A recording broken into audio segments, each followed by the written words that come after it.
Because it's dirty. It's This one different. is dirty. I put this one. Yes. Yes. Just in case. Yeah, it's okay. It's okay. And you can imagine using that bench. So, oh, what's this? Can I take this out? It's for people not to cross. It's okay, leave it. But I need the camera a bit more there. Okay. And listen, were you recording on this by any chance? I don't see any other. We are sometimes turning down the lectures. Because when you record with 1:8, it will be horrible. It won't work at all. So it's good. It's okay. No, but Even this is brighter Yeah, but because no. we're not putting this So on. you can put it But on. then if you take this down, you've got a very bad record. Okay, the recording is not really what matters. Like for this thing, more the element Yes. So we're doing it. But even then, it always has to be 1 to 50. Otherwise it's not good. But I'll show you. If you go to ISO, okay, you increase ISO. If you decrease the shutter speed, I'll just have to show you a video to show you how it works. So you cannot go inside. It's nice like I this. didn't It's got the big expect lights. the doctor told me take the home. This is a woman's workshop. So Yes, now keep it to like this finish. now. You go to a woman's workshop or to a men's workshop? Women. It looks nice like this. Read it. This is a good framing. Just that it will not be. Yeah, but you feel hot. Not me. You feel hot. Here it's very cold. Here. Yes, outside is okay. Here it's cold. Yeah, it's Sharon frozen. Okay. Can I test? This is all ready to go. Test, 1, 2, 1, 2. There's a Can I mic. see it? It's not No, too no, no. close the camera? No, it's perfect. It's perfect. Maybe Sharon can see it so you can, because I think I cannot see the. Can you? Beautiful woman. See? All good. I can go. a bit I like to. this. Yeah, a little bit. It's Happy? better. Yeah. Okay. Yeah. Thank you. All right. So I'm closing this. Daddy, mommy till- already went I'll through. leave it. Yeah. I know that. Hi, Max. Hi, Victor. Very good. I know, Mom. When Mom, I thought she was here and you're one. God, you're so normal. Enough. Enough.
1, 2, 3, 1, 2, 3.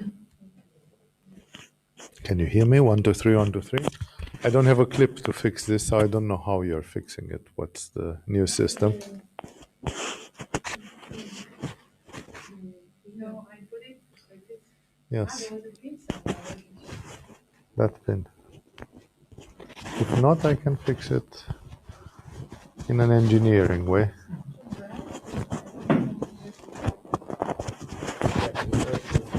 I found a way, Yogita.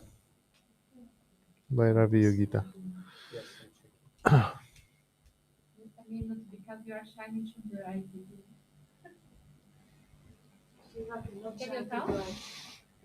1, 2, 3, 1, 2, 3, 1, 2, 3.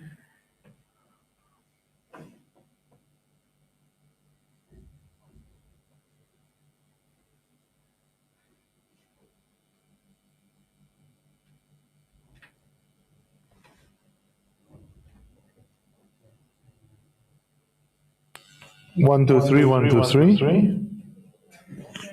Can you hear me? 1, 2, 3, 1, 2, 3. I don't have a clip to fix this, so I don't know how you're fixing it. What's the new system? Can you not just stop the amplifier? No, I put it. Yes. Oops, take it easy. That thing is supposed to have a switch somewhere. Fix it in an engineering way. The big thing must have a switch of on and off in the back of it. Just turn it off and that's it. Now it's not a problem. Even if you don't change anything, it's not a problem. I mean, because you are shining to the right.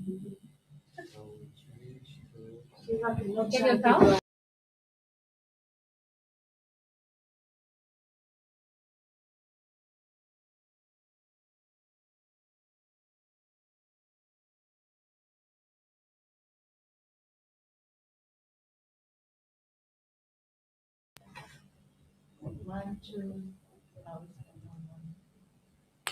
One, two, three, 1, 2, 3. Can you hear me? 1, 2, 3, 1, 2, 3. I don't have a clip to fix this, so I don't know how you're fixing it. Welcome to this evening. Can you not just stop the amplifier? We are going to speak a little bit about the... Oops, take it easy. The story of Sanskrit in yoga. That thing is supposed to have a also related to the fact that we're having an advantage for the first time. The big thing must have a switch of on and off at the back of it. Sanskrit for yogis, the Sanskrit of yoga. Now it's not a problem, even if you don't. We had it before in Agama, but it was not taught by me. It was taught by students who had some connection, some scholarly connection with the Sanskrit studies. I myself, in my youth, I studied 2 semesters of Sanskrit in 2 different universities. So in this way, I do have a primitive knowledge of Sanskrit. And I have done it not because Sanskrit is something which you snobbishly should know or which 1, 2, 3, 1, 2, 3 is related in a superficial way to yoga. Can you hear me? 1, 2, 3, 1, 2, 3. It actually, I don't have a clip to fix certain aspects of yoga to this evening. Can you not just stop the amplifier? We are going to speak a little bit about the necessary. Oops, take it easy. The story of Sanskrit in yoga. That thing is supposed to have a also related to the fact that we're having an advantage for the first time. The big thing must have a switch of on what is happening.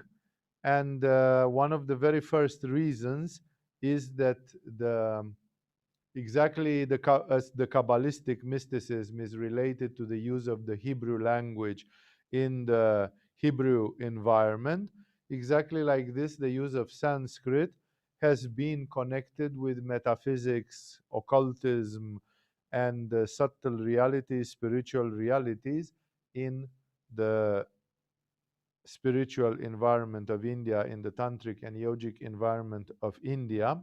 I'm going to draw those analogies quite a bit further in this speech. I'm going to show you where the analogies are. And one of the things which is there is that the phonemes of the Sanskrit alphabet are inevitably related to mantras.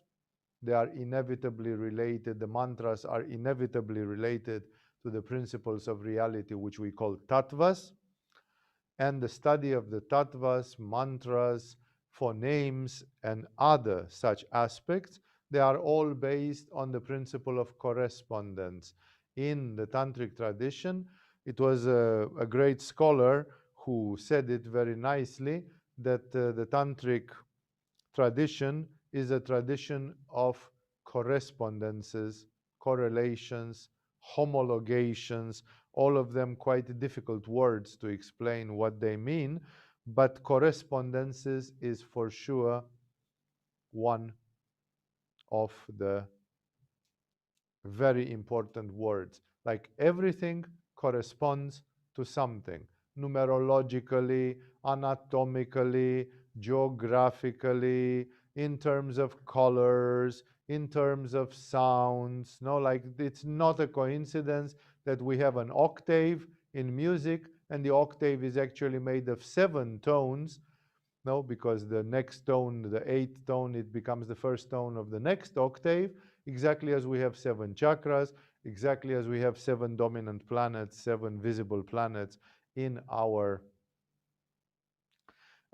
astronomical and astrological symbol, and the list could go on forever and ever. Everything corresponds, corresponds, corresponds, corresponds. Those of you who studied Kashmiri Shaivism, you know, even the intro workshop which we do here in Agama, you know that you remember that Kashmiri Shaivism makes everything correspond in triads, triads, triads, triads, triads, always looking to illustrate things as they come in threes, as they come in groups of threes. In a similar way, spirituality in general illustrates everything as coming in groups of 7, 7, 7, 7.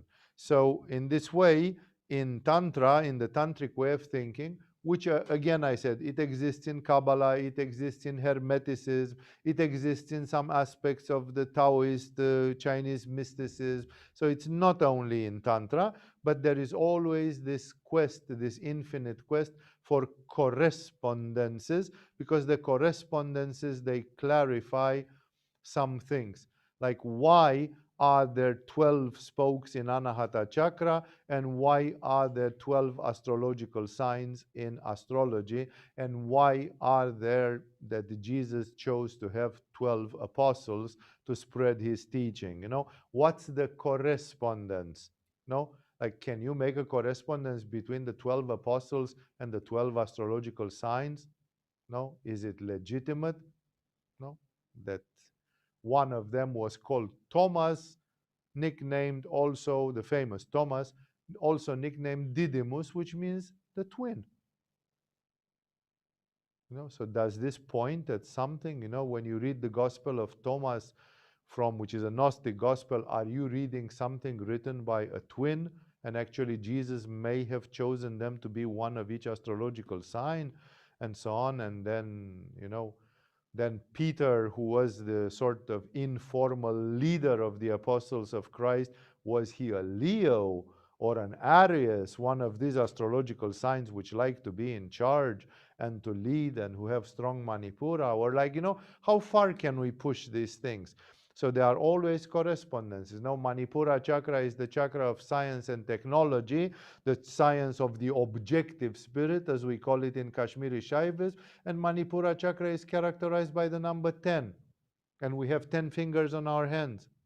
And we are counting in a system of numeration, which is 10. In the old days, many people in Western Europe, they were counting in 12s. Things were dozens. We spoke in dozens.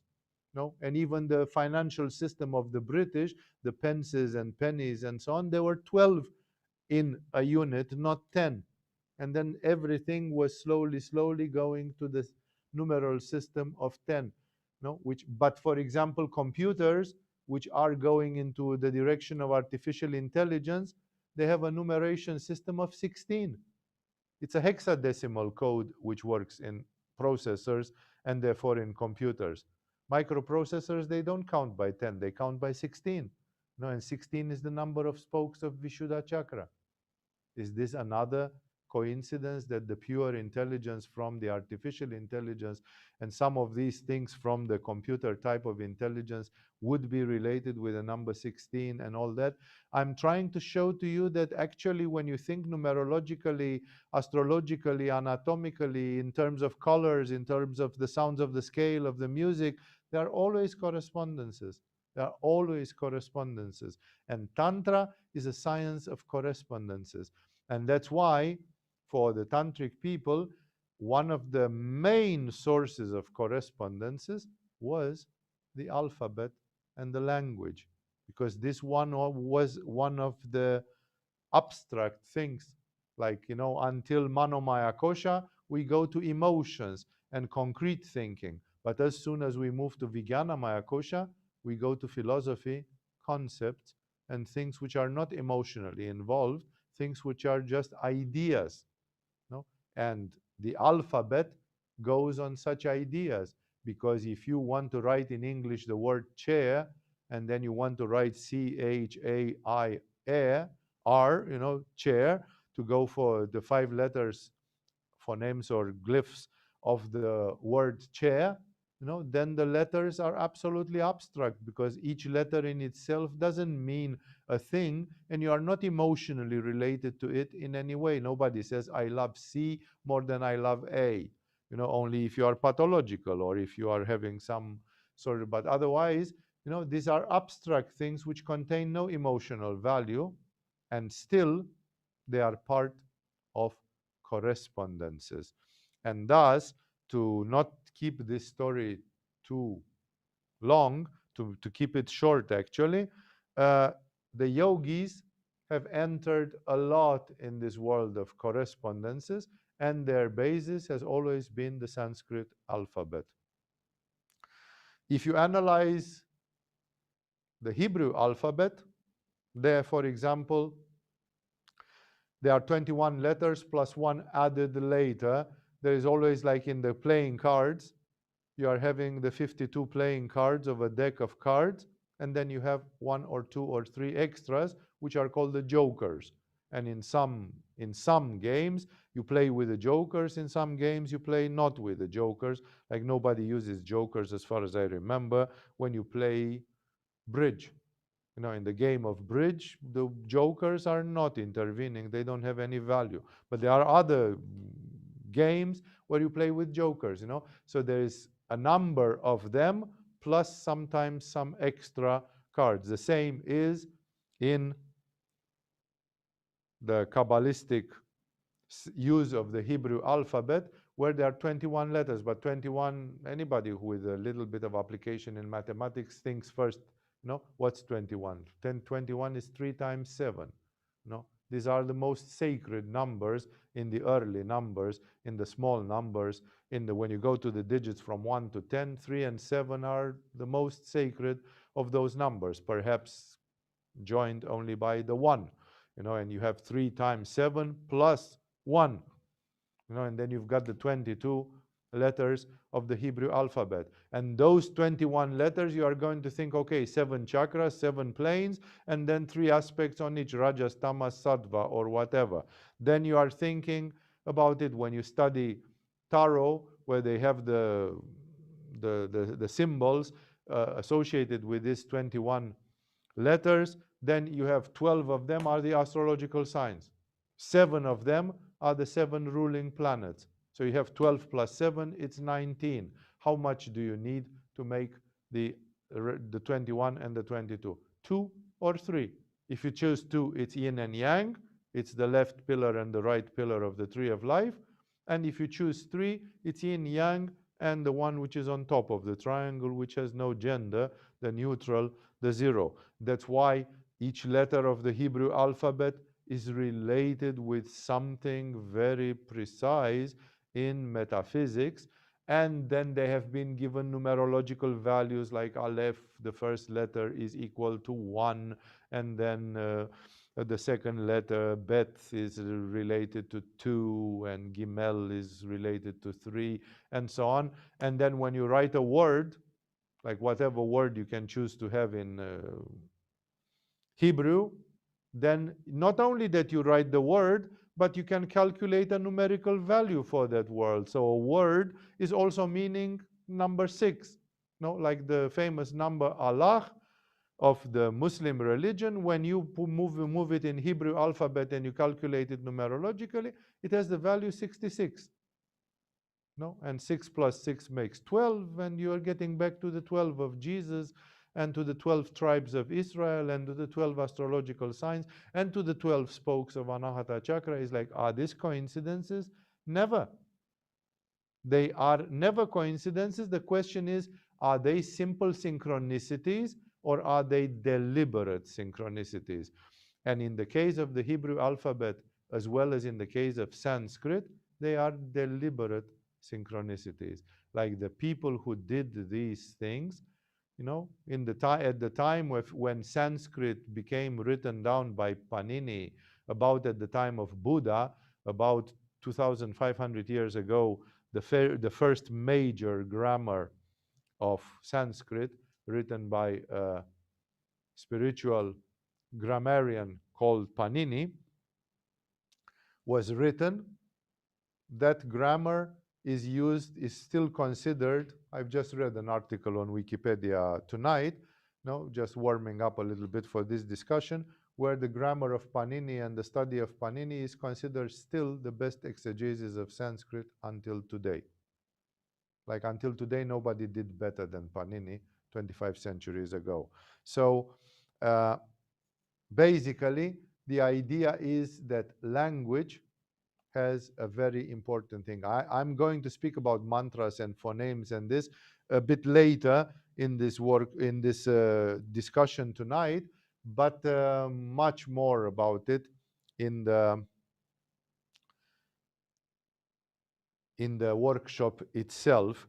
But right now I'm starting with the basic concept. The basic concept is that there is no consciousness without speech. The animals have language, but their language is not articulated language.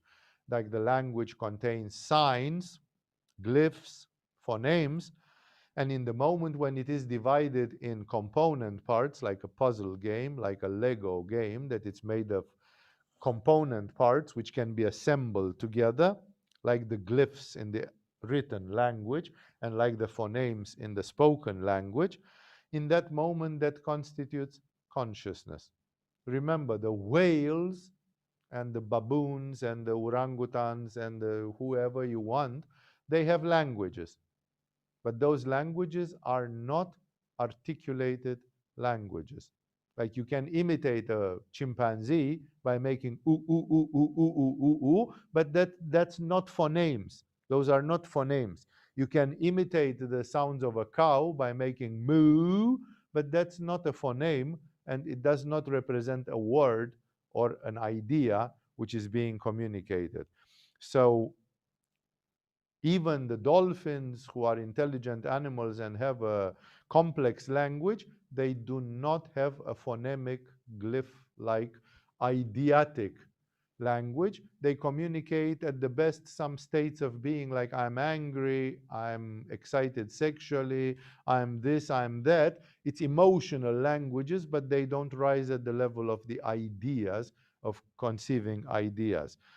Researchers have managed to teach some eideatic language to a few animals in laboratory, like there are researchers who speak to gorillas by doing all sorts of signs, and a few other animals have learned very primitive, simple language, and it's exactly on the borderline where consciousness starts. So consciousness starts with language. Children don't remember memories before they were 2 years old. What's happening at 2 years old? You start speaking. You start getting the first words. As you start speaking, you start being conscious. Before that time, you can remember that there was a big pain when you are born, like Stanislav Grof is doing some psychotherapy with the 4 stages of birth and all that kind of thing and so on. And people feel a pressure, a stress, a frustration, this, but it's not ideas. It's not an eideatic thing. It's primitive things exactly as if you would be an animal and you would feel pain, or you would be tied up and you would feel that you are bound or something like this. It's not about communicating information or ideas. Therefore, in India, for the yogis, because they were so interested in the structure of consciousness, like what is consciousness, why do human beings have consciousness and all the animals don't have consciousness? At the best, some chimpanzees and some orangutans or even some elephants from time to time, they are having a sort of very primitive dawn of consciousness, also dolphins sometimes. So animals which are on the verge of having a big brain, and because of their big brain having some sort of complicated structure of the brain and having some proto-language, some primitive language, some forerunner of the language. And thus, for the yogis, speech was very important. Then you have the Vedas, the Shastras. Shastras means that which was heard. The implication being that the Shastras are heard by the clairvoyant people, the yogis who developed clairaudience, clairvoyance, and other such things. They somehow downloaded the Shastras. So it's like it's not of a human origin, it's brought here. And thus, the idea is that we human beings have consciousness because we have language, and we have language because we have consciousness. And then the structure of language becomes very, very important. Today, NLP practitioners and others, they tell us that it's all about syntax and formulation and language, and and it's a lot of stuff there included into the teachings of these people, and they are right.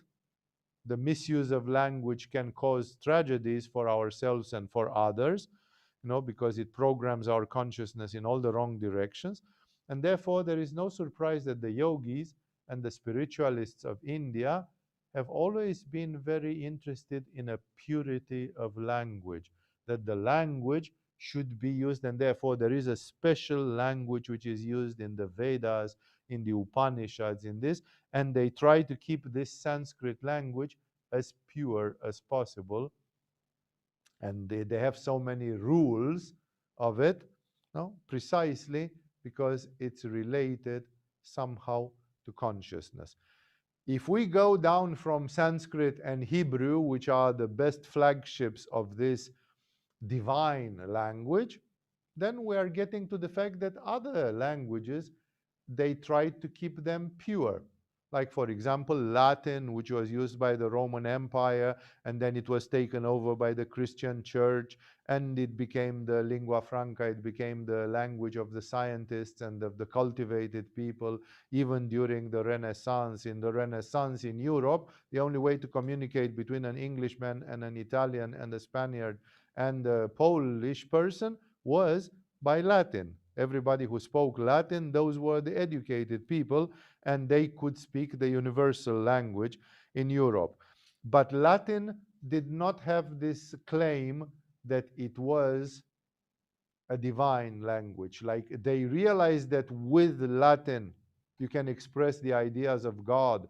With Latin you can express science, knowledge, purity, and they tried to be very puritanic about it until the 1960s, when these hippie revolutions destroyed everything, and they turned everything into just like indiscipline and all the things which came with it in the name of a certain longing for freedom. And basically what I'm saying here is this: the yogis discovered through their own meditation and through their own experience that consciousness is related to language. If the language is pure, the consciousness is pure. If the language is clear, the consciousness is clear, and that therefore a language which is archetypal corresponds immediately to the highest truths. In this way, the people who created Sanskrit, the people who downloaded Sanskrit, they tried to make it archetypal. And they had a little more time than the Kabbalists had in their time, and they put more energy into it. So while the Kabbalists made the language simple with 21 plus 1 characters, 3 times 7 plus 1, the Sanskritologists, they made it more complicated by going to 49 characters, like desiccating, dividing the reality more into details, 49 letters plus 1 as well. That plus 1 stays. And 49 being nothing else but 7 times 7. So instead of having 3 times 7, you're having 7 times 7, and then plus 1. Many things from Hebrew to Sanskrit are comparable. I have seen studies in which they were studying the essential vowels which start an alphabet, and both in Sanskrit and in Hebrew and in the Western languages, because most of the Western languages are Indo-European languages and they are derivated one way or another from Sanskrit. That's why they are called Indo-European languages. But for example, Hebrew is not an Indo-European language, it's a Semitic language. So it's from another group. And still in both groups, the vowels which generate all the vowels, and therefore all the language you can say, are A, I, U. The 3 ones, which are the first groups of 2 of the Sanskrit, A, I, U, U. These are exactly the same ones. Even if you, in Hebrew, you would pronounce them like Yod and whatever, and Alif or whatever, it's the same principle respected there. So I'm telling you all these things to understand that the conclusion of the fact that language is a reflection of consciousness, and if you want to reflect a perfect consciousness, you should have an as perfect as possible language and as archetypal as possible. This came to some people. Again, even Latin did not reach this perfection. Latin was, after all, a vulgar language from this. It was not an esoteric language. Even the Greeks, who were very cultural and created, they are at the bottom of the European history. They started a lot of things. The Greek civilization started or brought a lot of things in the European culture. Even the Greek language with its 24 or 25 characters, it's not made on numerological principles and it's not the same. There are still some universal things. For example, in pretty much every language of the world, definitely in Hebrew, in Sanskrit, in Greek, in Latin, in English, in Romanian, and in any other language which derives from these Indo-European languages, and Semitic. In Arabic, it's the same, and so on. The first letter of the alphabet is always A. A. Everything. The last letter is not always Z. For example, in Greek, it's from alpha to omega. First letter is alpha, the last letter is omega. And in English, it's from A to Z. No? And again, in Sanskrit, it's from A to Ha, the alphabet, And thus, the last is not the same. They lost the contact somewhere along the way, but always all the languages start with A. And thus, it's very meaningful, and for this reason, the letter A is always put in touch with Shiva, with the Shiva consciousness. Is the letter of Shiva, is the one which represents the supreme consciousness. In Sanskrit, this is illustrated to the fact that every consonant is related with the letter A. When you pronounce the consonants, like the 5 gutturals, you say ka, kha, ga, gha, nga. It's A, always. But for example, in English, it's E. A, B, C, D, E, F, G. No, it's most of them are with E. When you say the alphabet in Romania, it's with A. A, B, C, D, E, F, G. No, so not by A. A is very pure in this way that you say ka, ka. You don't say ke, ke, ge, ge, nge. You say ka, ka, ga, ga, nga. No, so it's always A is there. You always invoke the supreme consciousness. You put the first vowel of the alphabet to be there with everything, to enliven everything with prakasha, with the light of consciousness. So I'm telling you all these things just trying to show you how deep this rabbit hole is, because the very structure of the language, the very structure of the consciousness, they fit with each other. And what the Hebrew prophets, scholars tried to do, and what the Sanskrit scholars tried to do, was that they tried to create a perfect language, because they thought that through that perfect language they would express the universal consciousness much better. It's not a coincidence that the Hebrew language allowed to people in the end to express monotheism. That monotheism in the Western cultures, it came through the Hebrew language. Why didn't it come to the Greeks? The Greeks were a much bigger nation. They occupied geographically a much bigger area. The Greek culture was huge. They had philosophers like Aristotle and Plato and all the rest of them, and so on. There was a lot. They had the Greek mysteries. Pythagoras visited and got his initiations in Egypt, so they were connected with the Egyptian mysteries and other things. And still, it was not the Greeks or the Romans who got monotheism. They were polytheistic. And monotheism, which is the superior revelation about the fact that there is a God which is bigger than the deities, exactly as the deities are compared to the human being, and that God is Deva Deva or Mahadeva, is the God of the gods, it's God to the gods themselves. That idea came to people in the Hebrew mysticism. There is also a clear implication of monotheism in India, but it was revealed in very discreet ways, because the Vedas and the old days, they speak about deities, but then when you speak about Brahma, Vishnu, Shiva, you're asking yourself, are these guys speaking about three competing deities, Brahma, Vishnu, and Shiva?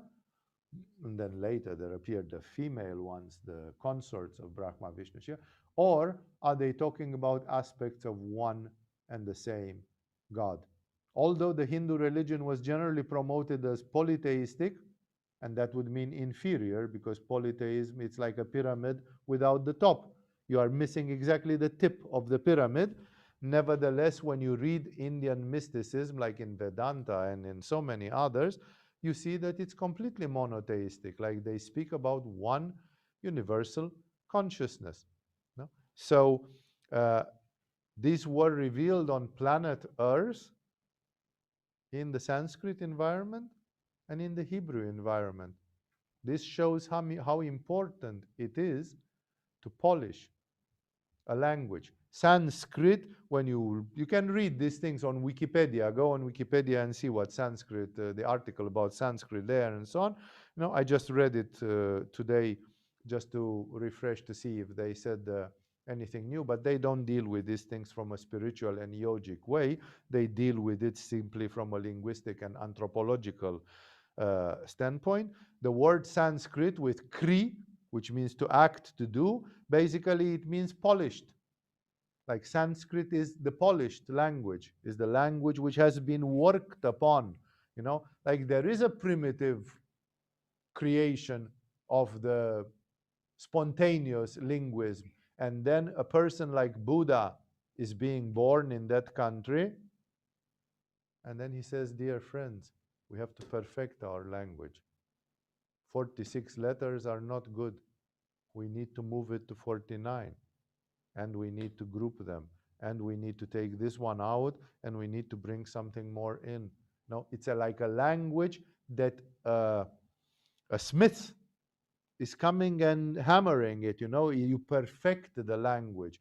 Hebrew has been perfected, and Sanskrit has also been perfected. And having perfected languages, some things came archetypally, because now they were numerologically there. This corresponds to the 7 times 7 thing, and then it's like suddenly you got some celestial alignment. It's like the language is aligned with the archetypes, and then the consciousness which is manifested through it can be very clear, can be a very clear consciousness. And thus, the first reason was that Sanskrit, now I'm always comparing to Hebrew, but it's not the subject of my dissertation, of my presentation tonight. Sanskrit had to be polished, according to some spiritual principles. So the first time when 10 rishis or gurus who are highly clairvoyant, highly open on Ajna and Sahasrara, when they dealt with this, then they dealt with it from a spiritual standpoint. That's why Sanskrit and its grammar, it's considered to be divinely inspired, and it's considered to be a spiritual path.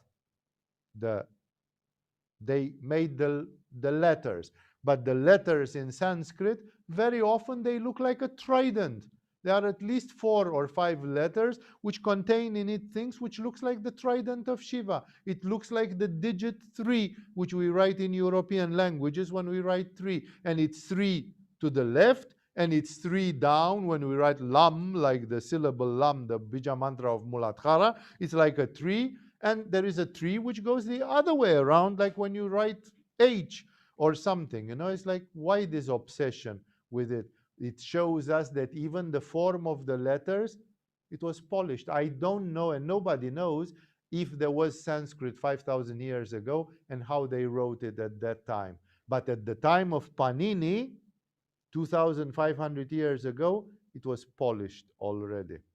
And it stayed polished till Abhinavagupta and until modern times. And people pay very little attention to this, to a polished language, because we have very little Vishuddha in the modern civilization, and people are not puritanic. It's like there is even a thing that if you want to eat clean food, now it's called a mental disease. No? There is anorexia, which means you don't eat, and then there is orthorexia, which means you are obsessed with eating clean. It's in the DSM-5, in the Manual for Mental Disease in American Medicine. There is orthorexia, that some people who want to eat oshava or something, they are actually crazy. No? It's a mental disease. It's qualified as a mental disease. No? And the people are just puritanic. All it is that they are pure and they want some things to stay pure. And the desire for purity, it was, let's say a politically incorrect things, because it has been very active last year, Black Lives Matter and all that. In the Vedas and in other places, they didn't want white-skinned people to mix with dark-skinned people. They considered it an abomination. Today, this is called racism.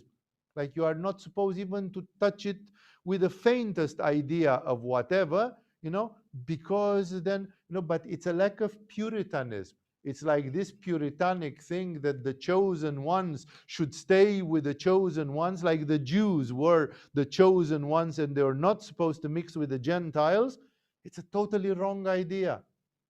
Oh, you just go to a swinger club in Holland and there you take off your clothes and anything goes. That's the mantra. Anything goes. No? Like, anybody can fuck anybody, anybody can touch anybody. If once you have stepped in that place, you have given a tacit approval that anything goes. Anything goes. Like, what if I don't want anybody to stick a finger up my ass? Like, whenever I get a finger in my ass, I'm saying, well, this doesn't go, sorry. This is my limit, It doesn't, like, do I have the right to have a certain puritanism or some principles of mine that I don't want to cross this line, or I don't want to, hey, maybe I don't want to eat meat. Maybe I don't want to eat red meat. Maybe I don't want to, like, is this a mental disease? Puritanic ways of thinking, they are considered today like a mental disease. But Sanskrit, as well as Hebrew, they come from a very puritanic environment. There is a search for purity. There is a search for perfection. That's why these people like Panini and Abhinavagupta worshipped Bhartrihari, another great grammarian who came after Panini and wrote a great recension of Sanskrit. And they were extremely careful about the rules of Sanskrit and write it pure Sanskrit and so on. And in some parts of India, there were people who were going in very bad Sanskrit, exactly like the Latin language decayed. And the Latin in Italy, even in the time of the Roman Empire, there was a form of Latin which was called Vulgata, which means the vulgarized Latin, and that's what people were speaking on the street. And this Vulgata became the Italian language, in the end, in the process of formation of the Italian people, But Italian is not Latin. Yeah, it's like bastardized Latin, exactly as Hindi is and Bengali and other dialects of India, they are bastardized Sanskrit. No? So there is a puritanic form, and that is the one loved by the yogis, because that's why they wrote the Shastras and they channeled things in Sanskrit. They expressed things in Sanskrit because that had a direct correspondence to the cosmic principles. And it's not only the thing of consciousness, there are more things which do this. As I said, the glyphs themselves, the letters, the signs, have been conceived in such a way, changed, polished. We don't know if always the letter A was written the way it is written now, or it was written at the time of Panini or Abhinavagupta. But ever since Panini, it is written in one way and it stayed that way. And it looks like a 3, and it looks like a horizontal trident of Shiva, which is put like this, not coincidentally. It expresses something. And I was saying, it's not only this correspondence, but it's also the fact that the letters of Sanskrit, they are the ones which implicitly they designated the 36 tattvas and the things of manifestation, and this became syllables and mantras, and the whole science of mantras is based on this. In Hebrew, this corresponds to the divine names, that God is called certain divine names, and there are 999 known names of Jehovah, and there is one secret name which nobody discovered, and when somebody will discover that one, we got to the end of the world. And from this Jewish Hebrew perfectionism, we got also the names of the angels, like the names of the guardian angels and the names of the archangels and other such things, which generated a lot of the Kabbalistic science and a lot of the science of magic and occult, and the same thing was valid in Sanskrit. That's why you got the goddesses, that there are goddesses which are called Dakinis, Hakinis, Lakinis, Shakinis, and so on. Why are all of them something kini? Is a letter of Sanskrit with kini. Da, kini, sha, kini, la, kini, ha, kini, and so on. And from this, we derived the system of the 10 great cosmic powers. In the 10 great cosmic powers, whenever you take mantras from the 10 great cosmic powers, like Krim, Shrim, Hrim, Stream, and so on, they are all of them Im. Why are all of them rhyming with each other? And all the mantras of different goddesses, they have something similar. No? Because that Im is not, there is a mantra which is called Aum. Why not Aumim or something, why not Im there? Because that mantra Aum does not correspond to a Shakti. It's not a Shakti mantra. And therefore, in the moment when they had to represent the Shaktis, automatically the letters of Sanskrit which correspond to that have to be different. And this letter E, the long E, A-A-E-E, the fourth of them, which is Ishana, it's the power, because each one of them corresponds to something. Anuttara, Ananda, Icha, Ishana, When you correspond to each one of them, start exactly with that letter. It's Sanskrit words which start exactly with that letter. For example, Anuttara starts with a simple A, But Ananda starts with a long A that corresponds to the second. Icha from Icha Shakti corresponds to the first E, to the short E. But the fourth one is E long E, and that's Ishana, Isha from Ishvara.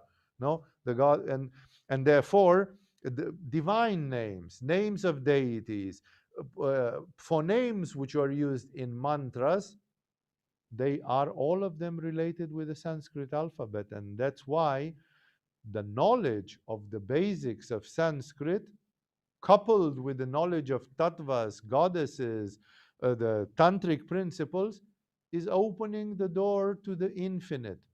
It has been observed by Aghihananda Bharati that at least 70% of the tantric traditions of India and Tibet, they are based on mantras. Like if I give you the initiation of Hevajra and I cannot tell you what the mantra of Hevajra is, I botched it. I didn't give you any initiation. If I want to give you the initiation in Shambhala and I can't tell you what the mantra for Shambhala is, I didn't give you an initiation, because the mantra is the 70% of the whole process. And therefore, for being able to have such a science of mantras, in Kabbalah, it became science of divine names, that you didn't use the mantra, but you used the divine name like Adonai or whatever. You invoked it. You used names of angels like Gabriel or Michael or whatever. And you used it directly as a mantra, as an invocation, and they still worked, even as a name. And while in Sanskrit, there is public names and there is unofficial names, which are the mantras. The mantras are the secret name to which the deity or that class really answers, that class of spirits and so on. And that's why the science of the mantras is one of the most important parts of the tantric tradition. And Kashmiri Shaivism has this science brought to an absolutely brilliant level, not only because Abhinavagupta was an eminent scholar, not only because Abhinavagupta was very puritanic, not because Kashmiri Shaivism is a very high-class teaching and is very elitist, very puritanic in this way, but also for a multitude of other reasons. Those of you who want to study outside of Agama's Sanskrit teaching, because again, I'm not teaching anthropological Sanskrit. I'm not teaching linguistic Sanskrit. I'm not interested, like you can take a course. There are online courses from 10, 20 different universities where you can study Sanskrit. Tonight, you can start the study of Sanskrit. I'm not trying to teach you that Sanskrit. I'm trying to teach you the mystical Sanskrit, the Sanskrit of the yogis, because this is how I got into Sanskrit. I started reading Kashmiri Shaivism, and I think I was in the 3rd or 4th year of my university studies. And then suddenly I realized if I would know a bit of Sanskrit, this would go much further. I could understand much more what they are talking about. And then I took an extra course. I was studying at that time a technical university. I was studying electronic engineering. Had nothing to do with humanistic disciplines in the university, So I had to go to another university, to another institute, and ask for a special permission from the authorities of so that I could join a Sanskrit course for 1 semester, And in this way, I needed to look a little bit into the Sanskrit to understand exactly what these people were talking about and to understand why they were doing what they were doing. But believe me, this rabbit hole is very, very deep. Like for example, I'll give you a glimpse today of the kind of connections which can be made. In the vowels, there are 16 vowels in Sanskrit, and the first 6 vowels are just duplicating short with long, short with long, short with long, a, I, u. And then suddenly it jumps to 4 very bizarre vowels, which you would not call vowels, which are generally called in English translation the sterile vowels, sterile, which means like woman who cannot have children, so it's like sterile, barren vowels. And those sterile vowels are very strange because they sound like half consonants, because they contain a lot of R in it. and it's a special R, it's a rolling R, it's the retroflex, the cerebral R, which means where you put the tongue up to touch the vault of the palate, and that's R. And then you put it with E, and they are re, and then suddenly you add a L to it, and it's a re. It's re. Like, are these vowels? Yeah. For example, when you write the name of Krishna, it's Kri, it's that Ri. It's K, R, and then there comes Sh. There's not E pictured in the name of Krishna except in English. In Sanskrit, it's K, R, which means Ri, and that Shu, or also a Shu with the tongue up, and N also with the tongue up, and then A. So the name of Krishna originally is Krishna.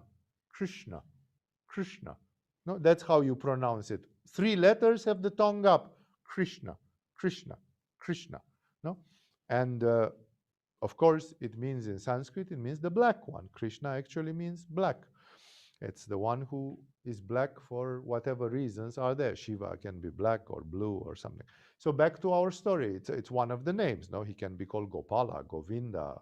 It has Krishna has many worshipful names. So what are these bizarre sterile vowels which don't even sound like vowels? And then the next vowels are long. They are diphthongs almost, but some of them are considered vowels in the Western languages, like a, I, o, au, And then you're thinking, why sterile vowels? And then you can make a connection with something which is completely in the other end of the spectrum, with the law of 7 from Gurdjieff.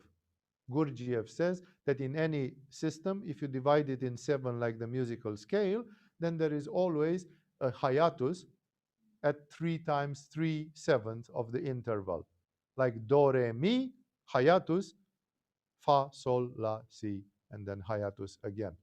Well, if you take 16 and try to find out what is 3/7 of the 16, it's exactly the vowel number 7 and there, which simply means there are 6 vowels which go a, I, u, and then suddenly there is a hiatus. It's the semitone from music.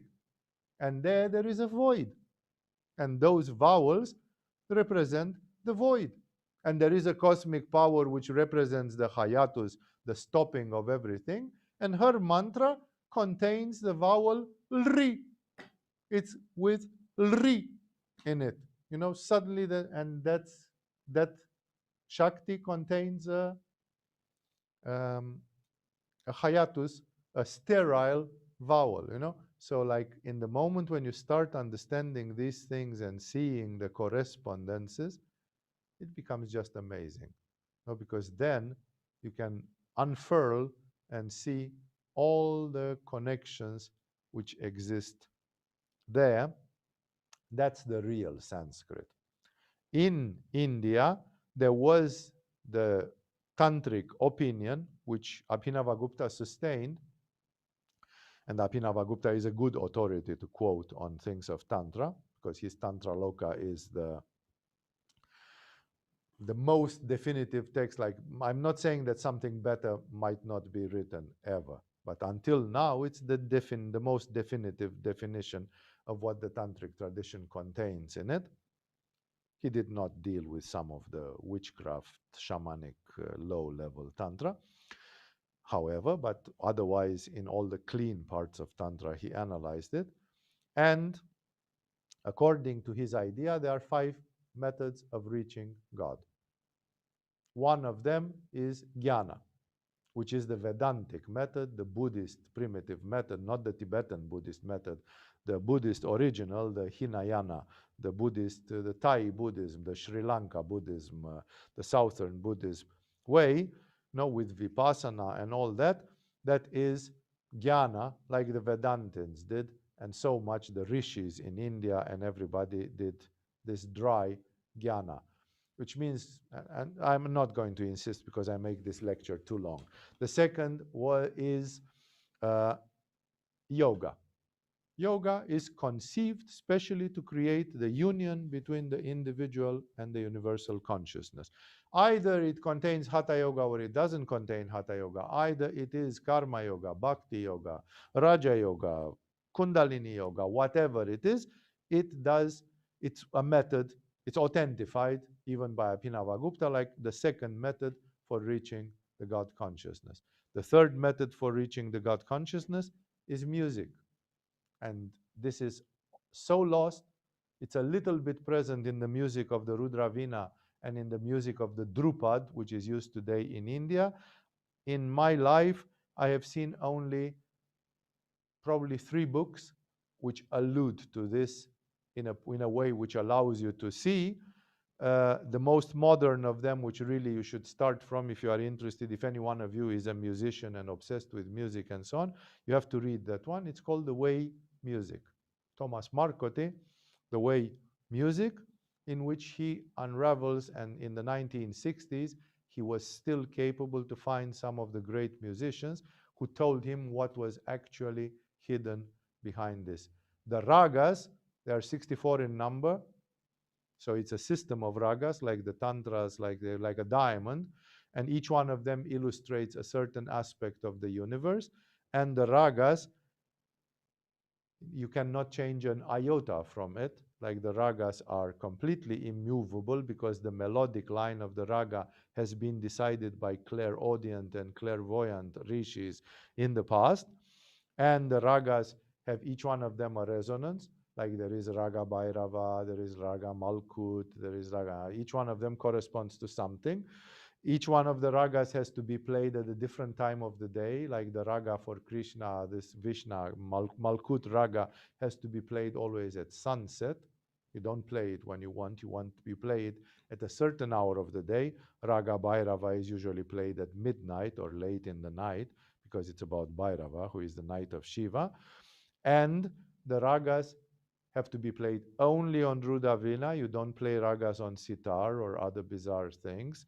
You don't play ragas on guitars or other things. It has to be Rudravina because the Rudravina has 7 strings and only the Rudravina can express archetypally those things. And a raga should be played for somewhere between 3 to 4 hours, which comes exactly close to the yogic standard that you should do an asana for 3 hours and 48 minutes. Yeah?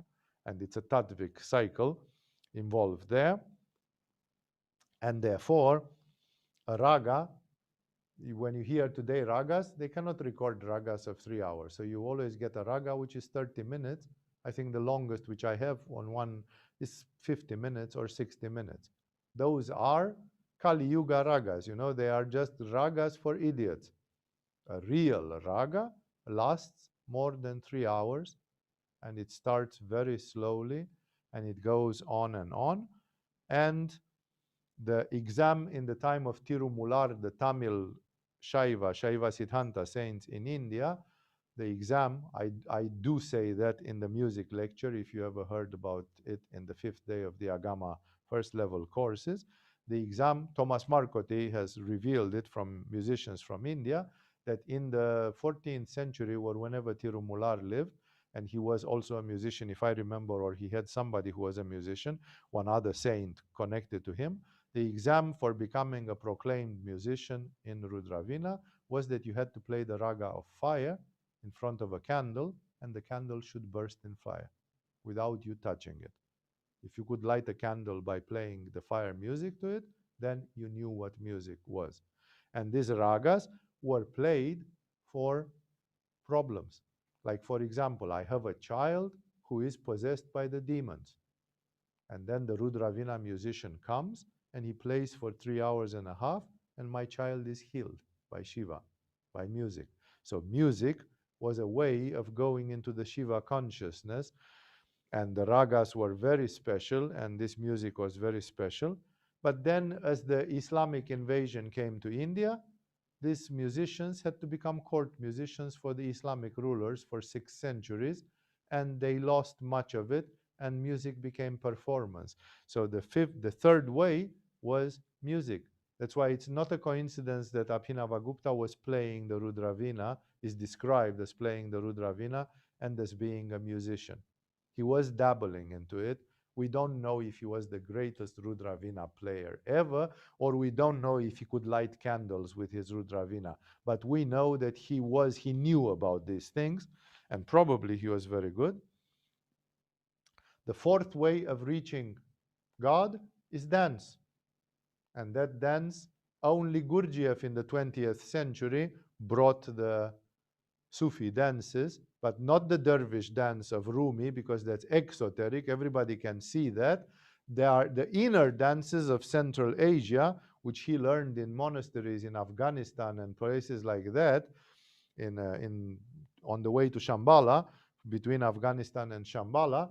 And he brought those movements and those dances, and they brought so much karma on him that he had a car accident and broke his skull and almost died, and then he stopped. Today, what you see as Gurdjieff movements or Gurdjieff dances, they are done only by pupils who did not obey to his request to stop. Like after he stopped, some people said, yeah, but it was so amazing. It was so enough. And then after he died, they reconstituted it. And there is still a karmic blockage. There is this movie called Meetings with Remarkable Man, which is made by, what's his name? Peter Brooks or Brooks, what was his other name? Peter Brooks or something. I don't remember. The guy who made the Mahabharata movie also. And this, I don't know why I forgot his first name. And this Brooks, this guy, he made Meetings with Remarkable Men with an actor from Serbia, with a Serbian actor, like an unknown actor. It was done in a very interesting way, that movie, And as soon as it appeared, it got a legal problem, and you could not obtain it for the next 20 years. Between 1970 and 1990 something, that movie was in a court case for 20 years, and by synchronicity, you couldn't buy it, and you could not obtain it. And today, more than 40 years passed since they made it, and nobody cares about it.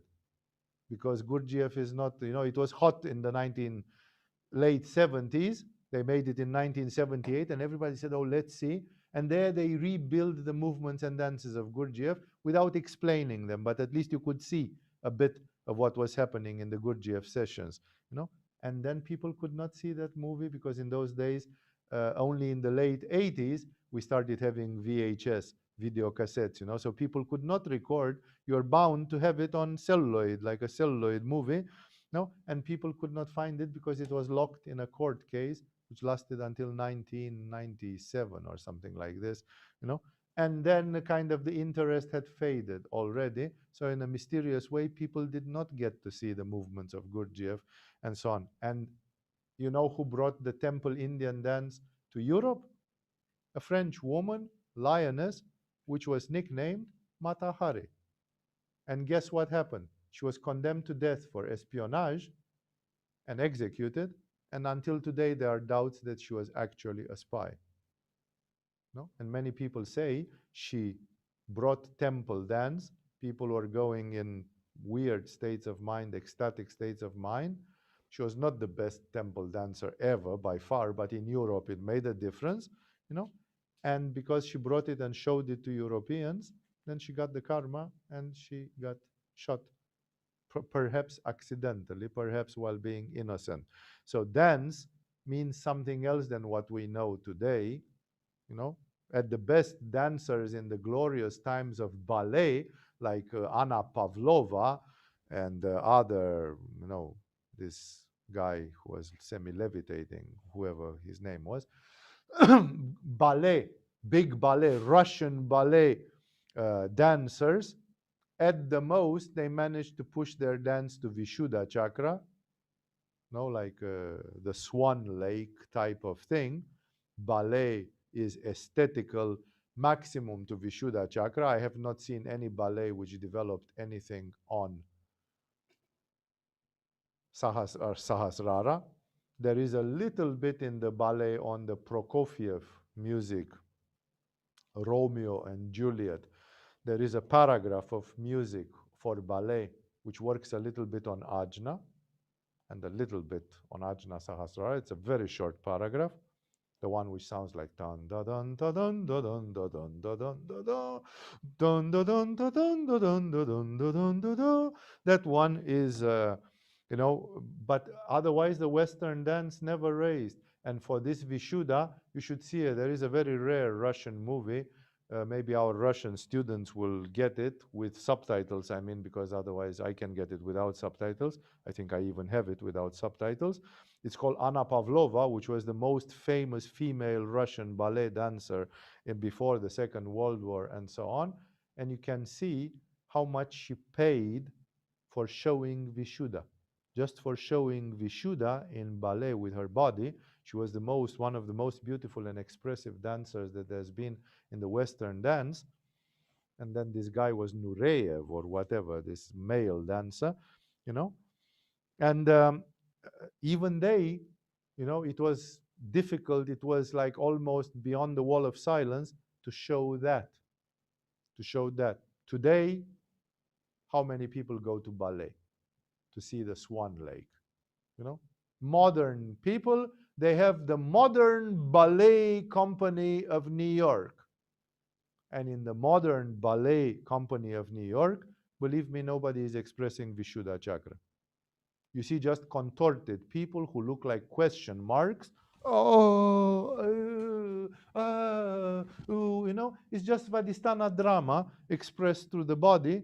It's not Vishuddha anymore. There is nothing perfect, ideal, or anything. Well, the temple dance of India was one step further than all these things, and only the Sufi dance of the dervishes and only the Gurdjieff movements of the Gurdjieff dances, they are the only ones which are in family with the temple dance. The correct temple dance of India was expressing gods and goddesses. You can dance Shiva, you can dance Krishna, you can dance Ganesha, you can dance Kali, you can dance other Vidyas, you know? And the women who did this, they were usually Devadasis, which means they were not married, they didn't have kids, and if they had kids, they gave them away. Like they were very detached from family and society and this kind of rules. And they were trying to live a non-attached life in this way. And these women, exactly as it takes 15 years to learn the Rudravina for pretentious gurus, it apparently took 15 years to learn Indian dance, temple dance, really at that level. These women, to be able to dance Bhuvaneshwari, they were fasting, they were meditating with the mantras of Bhuvaneshwari, they were doing pujas, and when they came on the stage of the temple to dance, they had to become one with the goddess, which means it's like they took a substance, but they didn't take substances. They were like drunk because they had to be possessed. So they were hyperventilating, they were doing a certain type of breathing, they were using mantras and visualizations and all sorts of things. And for 30 minutes, they were possessed by the goddess. That's why the temple dance was also a magic. Like when people saw the temple dance, they were getting healed, they were getting exorcised, they were blessing their crops, they were blessing the year to come, like for the Thai New Year, you know, so that people in Thailand are making pujas to these spirit houses and so on. Like you have to do something to bless the new year. So this is the dance, and dance, when it is done like this, it can make one go into a divine form of consciousness. And that's very kinesthetic. It's for people who are very kinesthetic, that by dancing, yeah. I remember what I was telling you about a Canadian student who said, I go to the disco. She was a triple earth sign, astrologically very muladharistic, you know. And she said, I go in a disco, I dance strong rock music for 30 minutes, and then my Muladhara and Svadhisthana are so activated and my Kundalini is aroused, and I feel like I want to have sex like an animal, absurdly, unconditionally, like I would fuck anything and anybody which goes in front of my face, because after I have danced 30 minutes like that, I'm like possessed by something. I'm not myself anymore. I have no shame, no decency, no nothing. I'm gone completely. Well, the same thing was trying to be obtained in Indian temple dance, but in a spiritual direction, not in a disco sex direction, but in the direction of being possessed by the gods. So this is a very puritanic dance in which you don't do what you want. There are mudras. You always have to use exactly the gestures because they are all putting you in resonance with that. And last but not least, for tonight's expression, the fifth method of reaching God. So it was jnana, like abstract knowledge, meditative knowledge, yoga with all its branches, music, Rudravina, and that kind of thing, the way music, dance, and the fifth was grammar. And grammar meant exactly the meditation on the phonemes, on all these connections, on all these correspondences. It didn't mean grammar of the grammarly type. That is included somewhere, like if you want to translate Sanskrit texts and so on, of course you need to know grammar. That you can learn in school. What they meant by grammar was exactly this understanding of the correspondences, to understand why re, they are called the sterile vowels, and how they can be used, and where they should be inserted and where they should not be used, and what energy they can bring forth, and all the rest. I have studied quite a bit. I've been interested in the phonemics of Sanskrit naturally because of all the science of mantras that we have in yoga and tantra, and because of the Kashmiri Shaivism in particular. And I have seen so many things that if I would start unfolding a few of them, it would be beyond the scope of this lecture. In the workshop, I will mention quite a few of them. Like, for example, why do the Hebrew language, the Israeli modern language, and the Dutch language, why do they have this coughing consonants, things which come guttural from the bottom of the throat? And why, for example, in other languages you don't find them? Or why in some languages you have very strong R, like in Germany, if you want to say the word Kranz, then it's Kranz. But you'd never say that word in English or in French. No, in French you roll it, ra ra ra ra ra ra ra ra. It's not r, it's not kranz. No, it's trois, trois, un, deux, trois. It's not trois. If you say trois, you don't speak French. The French can hear that it's trois. And in English it's three. It's a little bit, but not too much. It's like heart, not heart, heart. It's a softened R, and it corresponds to Manipura. So what does that say about the British Manipura, the French Manipura, the German Manipura, and so on? So in this way, you can think, because the mantra Ram is the Bija mantra of Manipura, and that R is a Germanic R. It's a stronger, it's a roll. It's not rolled like in French, and it's not softened like in English. It's a powerful R. Ram, ram, ram, ram. It's and therefore there is a lot hiding here, that in some languages some letters are very soft and some letters are very strong, and they insist. And thus there is a phonematic psychology, that the psychology of different countries depends very much on the language which they speak. And in the moment when you speak, some people say, but man, I'm not speaking Romanian anymore, I'm even thinking in English. Then it means that you are not Romanian anymore. Your psychology is not Romanian. Your psychology has become English because you think in English, and therefore it's another phonemic resonance with that. So it's about languages, resonance, chakras, and a lot of other things. And it's very much, again, about mantras and phonemes of Sanskrit. Unfortunately, not all these things can be explained in 18 hours of teaching in 6 days, 3 hours per day.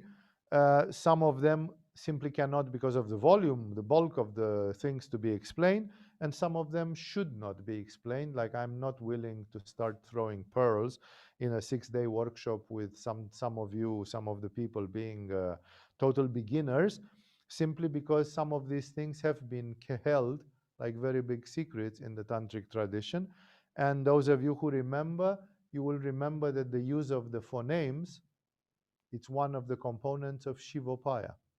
So not only that it's a secret, but it's a secret in the meaning that it's impossible.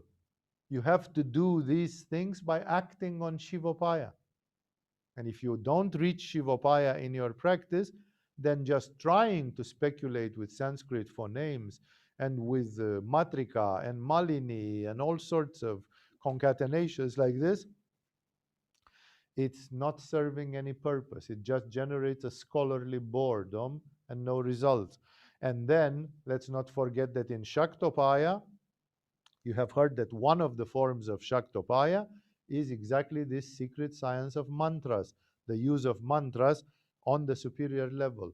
That's why much of this phonemic knowledge in Sanskrit, you will enjoy it with me when you are going to do advanced teachings or advanced retreats.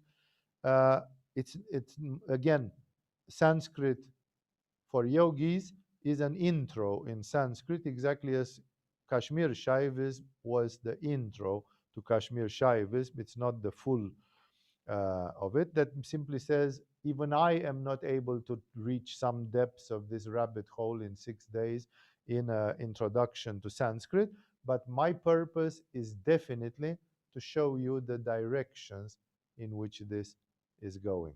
That means which are the directions in which you can study these things.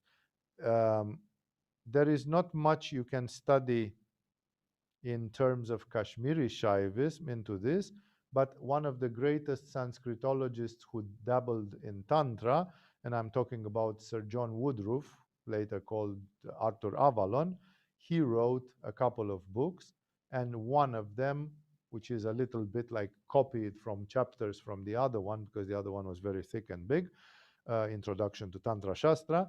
In one of them, he focused mostly on this story with Sanskrit, but not from Kashmiri Shaivism, from the Shakta traditions, from the Tantric texts of the Shakta tradition, and he called that book The Garland of Letters. So if any one of you wants to read a book which is taking you to this, what is known, for example, outside of Kashmiri Shaivism, and believe me, there is much, much there. It's a difficult book. Then you study The Garland of Letters, which is an available book, a widely available book, considered very scholarly and very technical. And there you are going to see what they talk about these things. Unfortunately, many of these people, they did not have the understanding of the things from Kashmiri Shaivism, so they were not being able to bridge those two things, plus the classical yoga with the chakras and a lot of other things. And that's why here in these courses in Agama, both in the intro to Sanskrit and in the later phonemic emanation things, then we are going much deeper. Again, it was my own need at some point in my studies of yoga and tantra that I wanted to know a bit more about Sanskrit, at least at an introductory level. Today, if you give me a text in Sanskrit, I cannot necessarily say that I can translate it, because I am not a translator from Sanskrit. You know, Das Gupta, one of the great Sanskritologists from the beginning of the 20th century, was educating Professor Mircea Eliade, the guy with the history of religions and so on, the man who wrote the first PhD thesis on yoga in France, was educating him in Sanskrit. And he told him very clearly, if you don't do 2 hours of Sanskrit per day, you'll never learn it to the point of being able to really read it, speak it. Like, you need to practice it every day, 2 hours minimum, to allot 2 hours of your day to the Sanskrit thing. That's why I will not take you, and I cannot take you to that level, because I myself am not at that level. I'm not a Sanskritologist in the full meaning of it, but I know the Sanskrit for yogis, what yogis need to know for their Sanskrit, and that's what I'm trying to show to everyone in this workshop on Sanskrit. Therefore, it's not going to be too difficult, too mad, it's going to just show you the correspondences, and these correspondences are very, very important.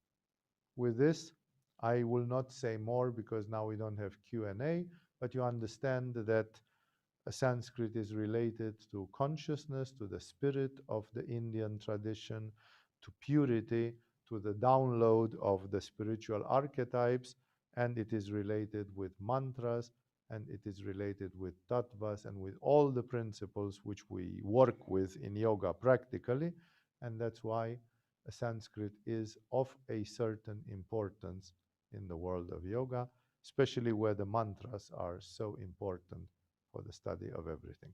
In this way, those of you who will be interested, I will see you on Monday to the workshop, and there we'll explore a little bit these bricks of Sanskrit with yoga.